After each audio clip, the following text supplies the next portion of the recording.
The banker's smile vanished the moment she swiped the card. Her fingers froze over the keyboard. The color drained from her face so fast I thought she might faint. "Ma'am," she whispered, leaning closer, her voice shaking. "Please don't leave." I stared at her, confused. "I'm just here to cancel it," I said. "It's only $1,000. She swallowed hard and glanced toward the glass-walled offices behind her. "No," she said softly. "It's not." And in that moment, standing inside a warm bank lobby with my past burning in my pocket, I realized my father had lied to me about everything. "My name is Claire Donovan. I'm 31 years old and I serve in the United States Army." That morning the wind cut through downtown Chicago like a blade. It slipped under my coat, crawled up my spine, and reminded me why I hated winters here. The city smelled like exhaust and cold stone, and my boots echoed sharply as I pushed open the heavy glass doors of Liberty Union Bank. I hadn't been inside a bank like this in years. The lobby was warm, too warm, and filled with the quiet confidence of money. Marble floors, soft lighting, men in tailored coats speaking in low voices as if the air itself cost something. The smell of expensive cologne hung over everything thick and unfamiliar. I suddenly felt very aware of myself. My coat was Army issue, clean but worn. My hair was pulled back tight, regulation, neat, no loose strands. I stood straight out of habit, shoulders squared, hands steady. Still, I could feel eyes flick toward me and then away again. People always noticed the uniform and then decided what kind of person they thought I was. I walked up to the counter and waited my turn. When the teller finally called me forward, she looked young. Perfect makeup, nails done. Her smile was professional, practiced, and just a little tired. "How can I help you today?" she asked. I reached into my wallet and pulled out the card. It was old, scratched. The edges were worn white, the plastic slightly bent from years of being shoved into the back pocket of a wallet I almost never opened. I placed it gently on the counter like it might break if I wasn't careful. "I want to close this account," I said, "and cancel the card." Her eyes dropped to it and something shifted. Not shock, not concern, just a flicker of judgment, quick and sharp. She picked it up with 2 fingers like it might be dirty. "This card hasn't been used in a long time," she said, clicking at her keyboard. "Are you sure it's still active?" "Yes," I replied quietly. "I've never touched it." She raised an eyebrow. "Never." "No?" She gave a small, amused huff under her breath, the kind people make when they think you're lying or stupid. "Well," she said, "let's take a look." As she slid the card into the reader, my mind drifted against my will back to the night I'd sworn never to use it. 5 years ago, I stood in the foyer of the house I grew up in, holding that same card in my shaking hand. The air had smelled like lilies and old wood. Funeral flowers were still everywhere on tables against walls, wilting slowly, as if even they were tired of pretending this was a place of comfort. My grandfather was dead. He was the only one who had ever called me his daughter without hesitation, the man who taught me how to balance a checkbook, how to change a tire, how to stand up straight and look people in the eye. He used to say, "Character is what you do when no one's watching." After the funeral, when the last guest left and the house finally fell quiet, my father shut the front door and turned the lock. That was when his face changed. No tears, no softness, just calculation. "The house is mine now," he said flatly, as if reading from a grocery list. "Everything's been settled." I remember nodding, still numb. "Okay." Then he reached into his jacket pocket and tossed something at me. I caught it out of reflex. A debit card. "Your grandfather left you something," he said. $1,000. He paused, then added, "That's generous considering." "Considering what?" I asked. His eyes hardened. "Considering you're not blood." The words landed harder than any slap. He went on, voice cold and precise, explaining how the house would be renovated, how he planned to sell some of my grandfather's things, how it was time I moved on. "You're an adult," he said. "The Army will take care of you. This," he nodded toward the card, "is more than enough." I remember my throat tightening. "Can I at least keep his watch?" I asked. "He promised it to me." "No," my father said. "That stays." Then he opened the door and pointed outside. "You should go," he said. "Tonight." I walked out into the cold, carrying nothing but my uniform bag and that card burning in my palm like an insult. Back in the bank, a sharp electronic chirp snapped me back to the present. Then another sound followed. Not a decline. An alarm. Soft but unmistakable. Something internal. Something serious. The teller's smile disappeared completely. Her fingers froze over the keyboard. Her eyes widened as she stared at the screen. "What is it?" I asked, suddenly uneasy. She didn't answer right away. Her face had gone pale. She leaned closer to the monitor, then glanced up at me, really looked at me this time, not at my coat, not at my card, at my face. "Ma'am," she said quietly, "how did you get this card?" "My father gave it to me," I said, 5 years ago." Her lips parted slightly. She swallowed. "I need to ask you to wait here," she said, "please." "For what?" I asked. She lowered her voice, eyes darting toward the offices behind her. "This account isn't marked as a standard checking account," she whispered. "It's flagged." "Flagged how?" She hesitated, then said the sentence that made my stomach drop. "This isn't a $1,000 card," she said. "It's tied to a trust." I felt the room tilt. "A trust," I repeated. "That's not possible." She was already reaching for the phone beneath the counter. "I need to call my manager," she said. "Right now." As she dialed, I stared down at the card resting between us on the marble counter. The same card I'd refused to touch for 5 years out of pride and pain. The same card my father had thrown at me like charity. And suddenly, for the first time since my grandfather's funeral, I wondered if the humiliation I'd carried all this time had been built on a lie. The bank lobby faded from my mind as soon as the teller picked up the phone. While she whispered urgently into the receiver, my thoughts dragged me backward 5 years to the night. Everything I believed about family collapsed. It had been raining earlier that day, a cold autumn drizzle that soaked into the black soil around my grandfather's grave. By the time the funeral ended, the clouds had thinned, leaving the sky pale and empty like it had nothing left to give. People hugged me, told me how strong I was, how proud my grandfather would have been to see me in uniform. I nodded, thanked them, smiled when I was supposed to. But the only voice I wanted to hear was gone. The house felt wrong without him, too quiet, too large. His laughter no longer echoed down the hall. His boots were gone from the mat by the door. Even the clock in the living room seemed to tick more loudly, as if it were angry about the silence. My father moved through the rooms like a stranger claiming territory. He barely looked at me while he gathered papers from the dining table, stacking them neatly into a folder. I stood near the fireplace, my hands clasped behind my back, out of habit posture drilled into me by months of military training. "Where am I supposed to go?" I asked quietly. He didn't answer right away. He adjusted his glasses and slid the folder under his arm. "You're enlisted," he said finally. "You'll figure it out." I swallowed. "I'm still on leave. I thought maybe—" "This isn't your home anymore," he cut in. The words were blunt, clean, final. I stared at him, waiting for something, regret, hesitation, anything, but his face was set jaw tight with resolve. "That house belongs to me now," he continued. "Your grandfather made that very clear." I took a breath. "He told me he wanted me to have a place here," he said. "He said a lot of things," my father snapped, "but legally it's settled." Then he reached into his jacket and pulled out the card.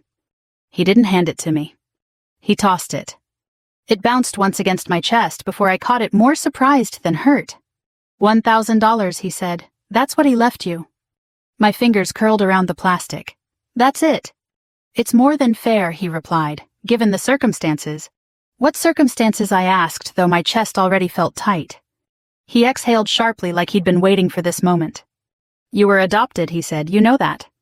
"Yes," I said slowly, "but he was my grandfather." "He was kind to you," my father corrected. "That doesn't make you his responsibility." The room seemed to shrink. "I took you in," he continued. "I fed you, I put a roof over your head. And now you're grown. You have your own life." I felt heat rise behind my eyes. "I never asked for anything," I said. "No," he agreed. "You just stood there and took it." That hurt more than anything else he'd said. I looked down at the card. "I don't want this," I whispered. "Don't be dramatic," he replied. "Take it and go." I asked him if I could at least pack a bag. He shook his head. "You can come back for your things later. Right now I need space." Space. From me. I remember stepping outside and feeling the cold air hit my lungs like a shock. The door closed behind me with a heavy click, and I realized he had locked it. I stood on the porch for a long moment, staring at the wood grain of the door I'd opened 1,000 times growing up. Then I walked away. I didn't cry, not right away. I walked until my legs burned and my chest ached from holding everything in. I walked past the park where my grandfather used to teach me how to throw a baseball, past the corner store where he bought me candy when he thought my father wasn't looking, past the bus stop where he hugged me goodbye the day I left for basic training. When my phone finally buzzed, it was my friend Marissa. "Where are you?" she asked, worry sharp in her voice. "I don't know," I said honestly. "Come to my place," she said, "now." That night I sat on her couch wrapped in a borrowed blanket, staring at the card in my hand. The numbers on it felt heavy, accusatory. $1,000. That was what my grandfather's love had been reduced to. Marissa offered me food. I shook my head. She asked if I wanted to talk. I said no. Later, when the apartment went quiet and I was alone with my thoughts, I took the card out of my wallet and held it up to the light. "This isn't mine," I whispered. I bent it slightly enough to leave a white crease down the center. My hands trembled, not from cold but from rage. I thought about using it, thought about proving my father wrong by surviving with his charity. Then I thought about my grandfather's voice, about pride, about standing on your own 2 feet. I slid the card into the bottom of my duffel bag and zipped it shut. "I'll never use you," I said aloud. The next morning I left before my father woke up. I didn't leave a note. I didn't ask for forgiveness. I took the bus to the recruitment office and signed the final papers that made my service official. If I was going to be on my own, I would do it with my head held high. Back in the bank, the teller covered the phone receiver and looked at me again, her expression unreadable now. "My manager is coming," she said. "Please don't go anywhere." I nodded slowly, my heart beat loud in my ears. The card lay on the counter between us, silent and unassuming. For 5 years I had believed it was nothing more than an insult.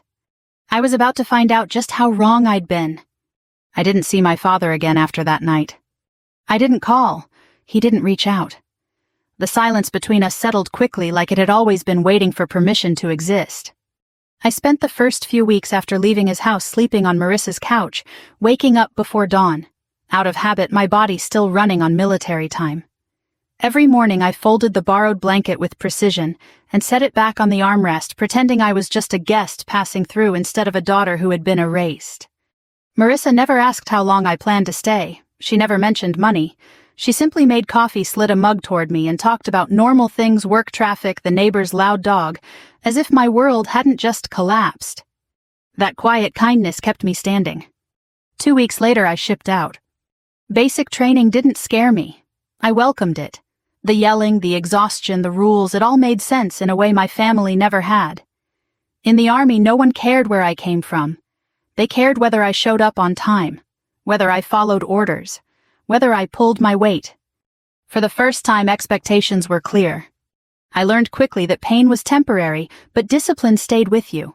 Blisters healed, bruises faded. What remained was the certainty that I could endure more than I ever thought possible. At night, when the lights went out and the barracks fell quiet, I sometimes reached into my duffel bag and touched the edge of the old debit card. I never took it out. I didn't need to see it to remember what it represented. Pity. I told myself I would rather starve than use it. The years passed in a blur of training cycles, deployments, and temporary housing that never quite felt like home. I learned how to stretch a paycheck, how to save every spare dollar, how to live with only what I could carry. My life fit into lockers and duffels, and I liked it that way. Possessions couldn't be taken from you if you didn't cling to them. I advanced slowly but steadily. I wasn't flashy, I wasn't loud. I did my job and I did it well. My superiors noticed. They always do eventually. There were nights I came back to my barracks room sore and bone-tired, my hands shaking as I unlaced my boots. On those nights I would think of my grandfather sitting at the kitchen table reading the newspaper with his glasses perched too low on his nose. "You don't need applause to know you're doing right," he used to say. "You just need to sleep at night." I slept. Not always well, but honestly. I heard things about my father through the grapevine, how he renovated the house, how he hosted dinners for neighbors I barely remembered, how he liked to talk about his discipline and values, about raising me like his own. Sometimes people would ask why I never went home on leave. I told them the truth in the simplest terms possible. I don't have one. 5 years went by like that. I never touched the card, not when my car broke down and the repair wiped out my savings, not when I sprained my ankle and lost a week of pay, not when I stood in the pharmacy counting bills in my hand deciding which prescription I could afford that month. I wore my independence like armor even when it cut into my skin. Then 6 months ago my father called. I almost didn't answer. The number wasn't saved, but I recognized it immediately. Some things lodge themselves into you and never leave. Claire, he said, as if we'd spoken yesterday. What do you want? I asked. I need you to sign something, he replied. It's about the house. My jaw tightened. I don't want anything to do with it. He sighed, irritated. You're still listed on some old paperwork. It's just a formality. I'm not signing anything, I said. There was a pause. Then his tone sharpened. You always were ungrateful, he snapped, after everything I did for you. The words rolled off him, easily practiced. That card I gave you, he continued, that was your inheritance. Don't act like you were cheated. I hung up without responding. But his call stirred something I hadn't felt in a long time, unfinished business. Not anger, something colder. I realized then that as long as that card existed, my past still had a thread tied to me. A loose end. A reminder of how small he'd tried to make me feel. I didn't want the money. I wanted closure. So when my next block of leave came up, I made a decision. I would go to the bank. Not to withdraw a cent, not to check a balance. I would close the account, cancel the card, end it. It felt symbolic, final. I walked into Liberty Union Bank that morning with the same steady posture I used during inspections. I didn't dress up, I didn't dress down. I wore what I was, someone who had survived. As I waited in line, I felt calm, grounded, ready to let go. I had no idea that the card I'd carried as a burden for 5 years was about to become something else entirely. Because when the teller swiped it and her face drained of color when she told me it was tied to a trust, I realized something that made my chest tighten. My grandfather had never been careless. And if he'd given me that card even in silence, it meant there was more to the story than I'd ever been told. The bank manager arrived faster than I expected. He was a tall man in his late 40s, silver hair, neatly combed tie loosened just enough to suggest authority without arrogance. He didn't smile when he saw me. Instead, his expression tightened with something closer to concern. Ms. Donovan, he asked. Yes. If you'll come with me, he said, gesturing toward a glass-walled office near the back. We should talk somewhere private. The teller avoided my eyes as I followed him across the lobby. Conversations around us dropped into awkward whispers. I could feel curiosity prickling at my back, the subtle shift that happens when people sense something unusual unfolding.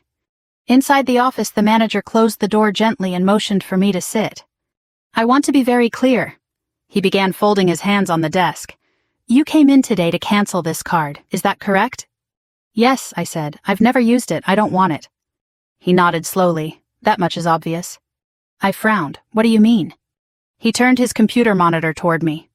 The screen was filled with lines of text and numbers that meant nothing to me at first glance. Account codes, dates, legal language. This card, he said carefully, is not connected to a standard checking account. My shoulders stiffened. Then what is it connected to? He took a breath. A trust. The word echoed in my head, hollow and unreal. That's not possible, I said. My father told me it was $1,000. That's it. The manager's mouth tightened. Your father may have believed that, he said. Or he may not have. My pulse began to pound slow and heavy. What kind of trust, I asked. One that matured last month, he replied, after 5 years. 5 years. The number landed like a physical blow. I stared at the screen, my vision blurring at the edges. You're saying this account has been sitting here this whole time? Yes, he said, untouched. I let out a shaky laugh. There's nothing in it, I said. It was a symbolic gesture, a mistake. He didn't laugh with me. Ms. Donovan, he said quietly, the current balance is not $1,000. I swallowed. Then what is it? He hesitated just long enough to scare me. Before I answer that, he said there's someone else who needs to be present. He picked up the phone on his desk and dialed a number from memory. Mr. Adler, he said when the line connected. She's here. My stomach dropped. Who? I asked. He covered the receiver briefly. The attorney assigned to this trust, he said. He's been waiting for this day. Waiting? For me. While we sat in silence, my thoughts spiraled. Images from the past 5 years collided in my mind, counting change at a gas station, sleeping in temporary housing, stretching meals, turning down help because pride was all I had left. All of it framed now by a single question I was afraid to ask. Why? The knock on the door was soft. The man who entered was older than the manager, his hair white at the temples, his posture slightly stooped but deliberate. He carried a leather briefcase that looked heavy, not just with paper but with purpose. "Claire," he said gently, "I'm Henry Adler." I stood instinctively, my military reflex kicking in. "Sir." He smiled faintly. "Your grandfather used to do that too." My chest tightened at the sound of that word. He sat across from me and placed the briefcase on the desk between us. For a moment, none of us spoke. "I was instructed not to contact you," he said finally, "not until you came to the bank on your own." Instructed by whom, I asked, though I already knew. "Your grandfather," he replied. My throat went dry. "He anticipated that this card would feel like an insult," Mr. Adler continued. "He also anticipated that you wouldn't use it." I shook my head. "Why would he do that to me?" "Because he knew your father," Mr. Adler said simply. "And he knew you." The manager slid a document toward me. "This trust was funded through the sale of assets, insurance policies, and long-term investments," he said. "Your grandfather structured it carefully, aggressively." I scanned the page, my eyes catching on one line. "Current balance $4,870,000. The room tilted. "That's wrong," I whispered. "It isn't," Mr. Adler said softly. "And that isn't the final figure." I pressed my palm flat against the desk, grounding myself. "I lived on nothing," I said. "I struggled for years." "I know," he said. "He knew you would." Anger flared suddenly sharp and hot. Then why didn't he tell me I demanded? Why let me think I was abandoned? Mr. Adler opened his briefcase and withdrew a sealed envelope. "He wrote you a letter," he said. "But he didn't want you to read it until you were ready to walk away." The envelope trembled in my hands as I took it. My grandfather's handwriting stared back at me, familiar and steady. I broke the seal. "My brave girl," it began. Tears blurred the page. "If you're reading this, it means you survived. Not because I made things easy, but because you are stronger than the people who tried to define you." I squeezed my eyes shut. He wrote about my father's resentment, about his fear that money would change people, about his certainty that my father would take whatever he could claim. "I had to protect you from him," the letter continued, "and from the version of yourself that might believe you needed saving." My hands shook as I read the final line. "This trust was never meant to rescue you. It was meant to reward the woman you became." I lowered the letter slowly, my chest aching. For the first time in 5 years, I understood. The card wasn't charity. It was a test. And I had passed it without even knowing I was being tested. I sat there for a long time after finishing the letter. No one rushed me. The bank manager quietly stepped out, closing the door behind him. Mr. Adler remained seated across from me, his hands folded, his expression patient in a way that felt almost reverent. My grandfather's words echoed in my head. "Not to rescue you, to reward the woman you became." I pressed my fingers against my eyes, willing the sting to fade. "I thought he abandoned me," I said hoarsely. "I thought he let my father humiliate me." Mr. Adler shook his head slowly. "He knew exactly how your father would act," he said, "and he knew exactly how you would respond." I looked up. Then why leave the house to him? Mr. Adler opened his briefcase again and pulled out a thick folder heavier than the letter. He set it on the desk and slid it toward me. "He didn't," he said. I frowned, "but my father lives there." "He occupies it," Mr. Adler corrected. "There's a difference." He flipped the folder open, revealing pages of legal documents neatly tabbed and highlighted. "Your grandfather placed the house into a conditional living trust," he explained. "Your father was granted residency and limited control, but ownership remained with the trust." My breath caught. "So my father doesn't own it?" "No," Mr. Adler said calmly. "He never did." I felt something loosen in my chest, followed immediately by a surge of anger. "He told me it was his," I said. "He threw me out like it was his right." "He assumed you would never know," Mr. Adler replied. "And frankly, for a while he was correct." I leaned back in the chair, trying to process everything at once. "What were the conditions?" I asked. Mr. Adler's gaze sharpened. "Your father was required to maintain the property, preserve its contents, and uphold what your grandfather described as basic standards of decency." I let out a short, humorless laugh. That didn't last long. "No," he agreed, "it didn't." He turned to another page. "There were also specific clauses regarding your treatment. If you were evicted under discriminatory or punitive circumstances, the trust allowed for immediate review." I stared at him. You mean, when he threw me out? Yes, Mr. Adler said. That action alone triggered the first warning. My hands curled into fists. Then why wasn't anything done? Because your grandfather added a final safeguard, he said. Time. He explained that the trust was structured to observe behavior patterns. One mistake could be explained away. A series could not. Over the past 5 years, Mr. Adler continued, your father has violated nearly every condition of residency. I closed my eyes imagining the renovations I'd heard about. The antiques sold, the refinanced loans. He took out 3 lines of credit against the house, Mr. Adler said, confirming my thoughts, all without proper authorization. My heart pounded. So what happens now? Mr. Adler folded his hands. Now that the trust has matured, and now that you've identified yourself, the trustee has the authority to act. What does act mean? I asked. It means the trust can reclaim the property, he said simply. The words hung in the air between us. Reclaim? I thought of the front porch where I'd been ordered to leave, the door that had closed behind me, the lock turning. When I asked, Mr. Adler glanced at his watch. The process has already begun. I sucked in a breath. My father doesn't know. Not yet, he said, but he will, soon. The room felt suddenly very small. I had spent 5 years believing my past was sealed, that the house was lost to me forever, and now, without lifting a finger, the ground beneath my father's feet was shifting. I don't want to hurt him, I said quietly. Mr. Adler studied me. I believe that, he said, but I also believe you won't allow yourself to be hurt again. I swallowed. What are my options? He slid another document toward me. You can let the trust proceed on its own, he said. Foreclosure will occur. The house will be auctioned. And the other option? You may step in, he replied.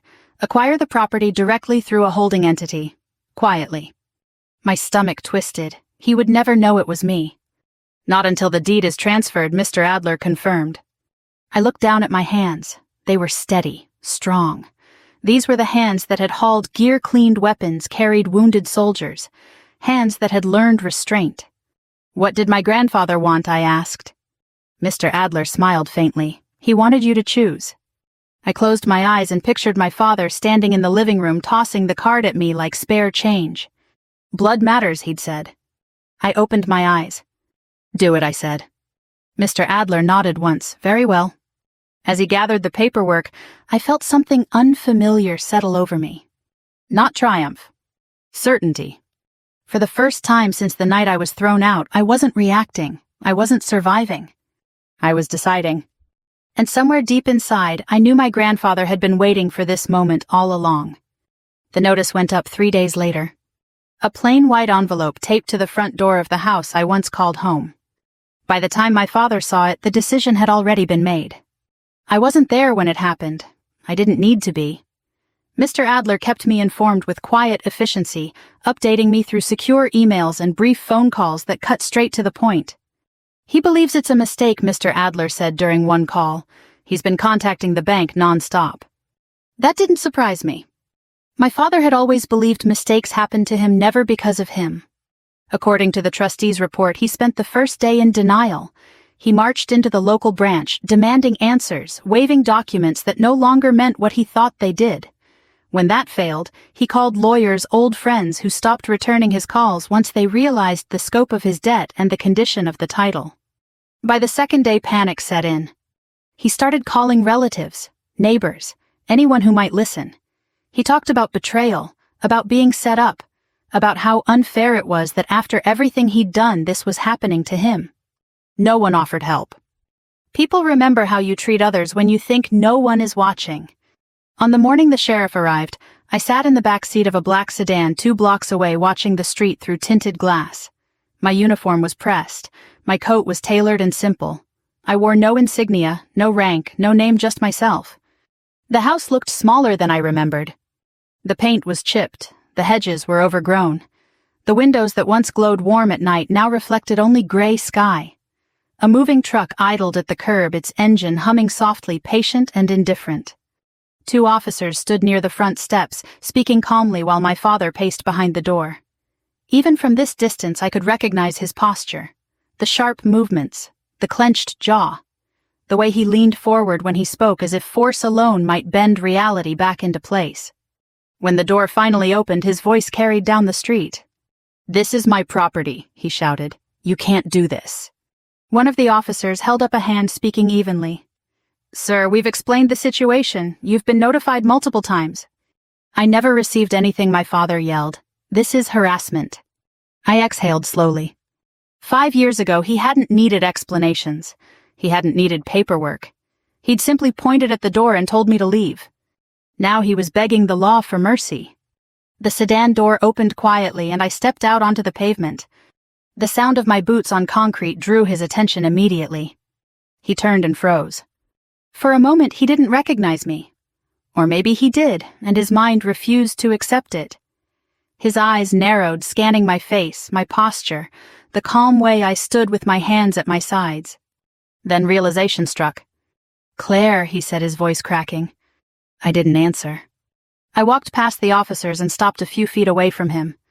Close enough that he could see there was no anger on my face, no hesitation. Only resolve. "What are you doing here?" he demanded. "Did you do this?" I met his gaze steadily. "I didn't have to," I said. "You did it yourself." He scoffed, but there was fear behind it now. "This is my house." I shook my head once. It never was. His mouth opened, then closed again. "You don't understand," he said quickly. "Your grandfather wanted me to have it. He trusted me." "He trusted me too," I replied.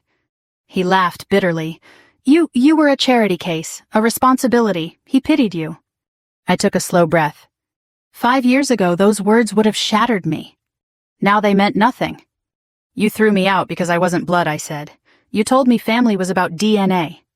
He shifted uncomfortably. "I didn't mean—" "I did," I cut in, and I listened. I reached into my coat pocket and removed my phone. With a few taps, I pulled up the file Mr. Adler had prepared. Video footage.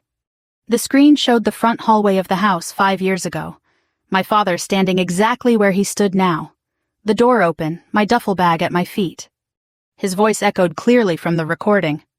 "Take the money and go. You were never family." The color drained from his face. "Turn it off," he whispered. I lowered the phone. "You said blood mattered," I continued calmly, "so I made sure the law listened to you." His knees buckled slightly. He reached out, grabbing the porch railing to steady himself. "Claire," he said, his voice suddenly pleading, "please, we can fix this." I shook my head. "That's the difference between us," I said.